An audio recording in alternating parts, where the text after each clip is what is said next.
नमस्कार साथियों, मेरे साथ सर पी साईनाथ जी हैं और आजकल PARI People's Archive of Rural India के सर फाउंडर हैं। सर ये People's Archive of Rural India आपने क्यों सोचा?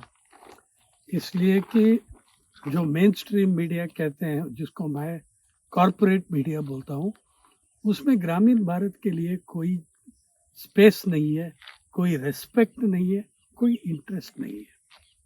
तो एक नेशनल डेलीज पे फ्रंट पेज पे 0.67% न्यूज़ ऑफ रूरल ओरिजिन, ग्रामीण भारत से, जिस ग्रामीण भारत में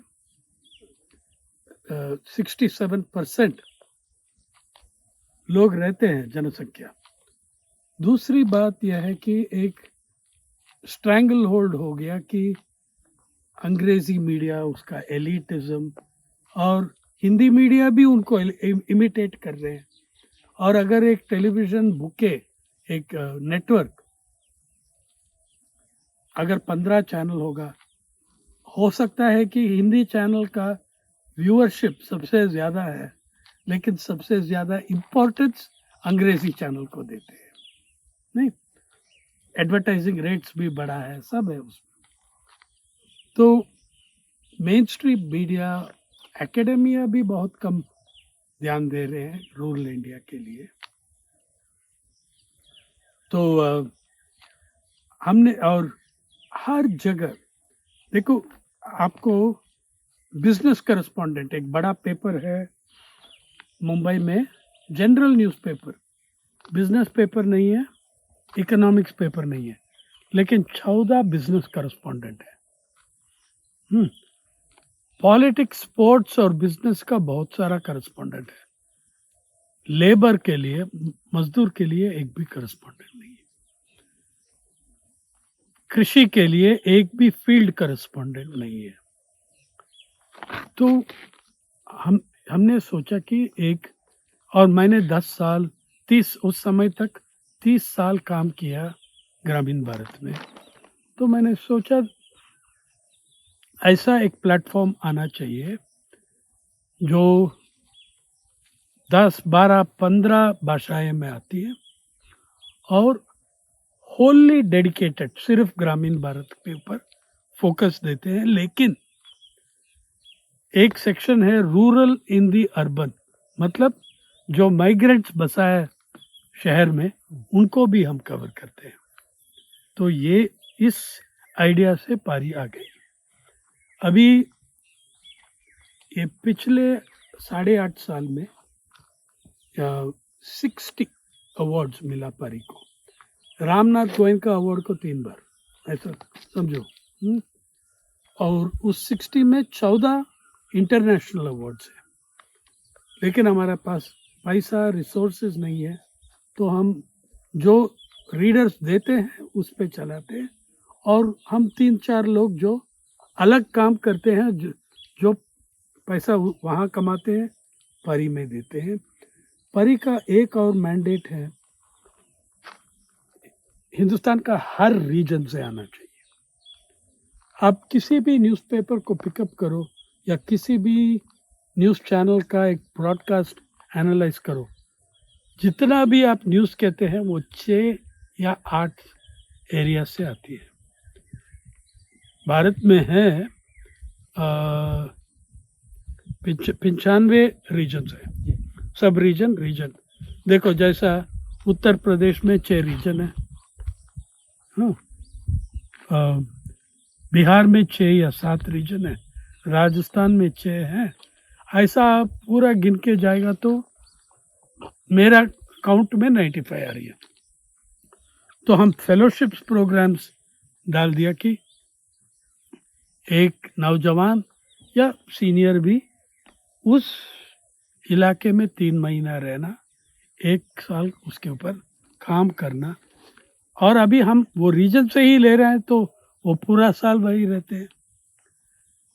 और equal respect to all Indian languages, ये भी हमारा मैंडेट है। और दलित आदिवासी का इश्यूज, उस पे स्पेशल फोकस होगा। ये है पर तो इसको जब आप खुद प्रिंट मीडिया में रहे, तो इसको आप अखबार के शक्ल में क्यों नहीं निकाला, या यूट्यूब या न्यूज़ चैनल की तरह क्यों एक नहीं? बात है कि अखबार कौन अफोर्ड कर सकते हैं? अबारी अडारी, बेनेट कोलमन ये अफोर्ड कर सकते हैं, हम नहीं अफोर्ड कर सकते। दूसरा, नौजवान लोग किस पे न्यूज़ एंटरटेनमेंट ले रहे हैं? फ़ोन पे, डिजिटल पे और व्हाट्सएप यूनिवर्सिटी से। तो हम एक अल्टरनेटिव है जो सॉलिड, ऑथेंटिक, वेरीफाइएबल इंफॉर्मेशन। तो इसको आप अभी वैकल्पिक मीडिया की जो बात हो रही है, उसमें आप ये एक विधा को देख रहे हैं, और दूसरा विधा क्या क्या हो सकते हैं जिसमें कि लोगों की खबरें आ सकती हैं? हम मल्टीमीडिया कर दिया पारी को।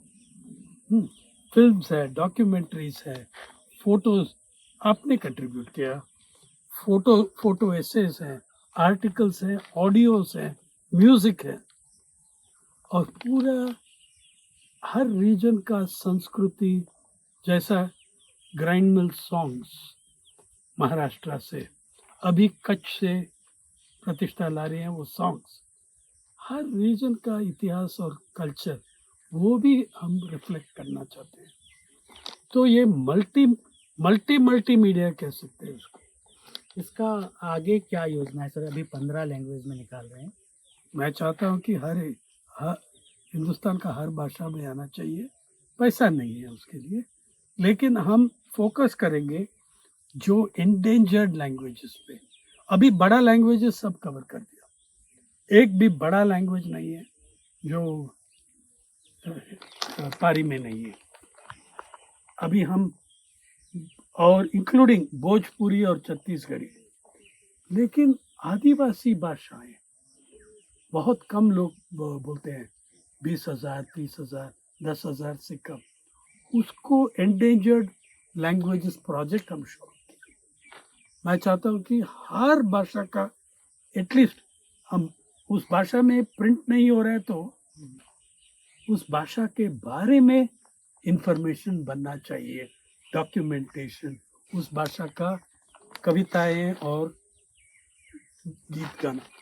आखिरी सवाल सर, जैसे इस पे बहुत सारे युवा जुड़ रहे हैं, स्टूडेंट्स भी लिख रहे हैं, और आज हम देख रहे हैं कि जो पत्रकार last man of the society या आम आदमी की कहानी कहना चाह रहा है, उसके लिए प्लेटफॉर्म नहीं है, तो वो लोग कैसे परी से जुड़ सकते हैं?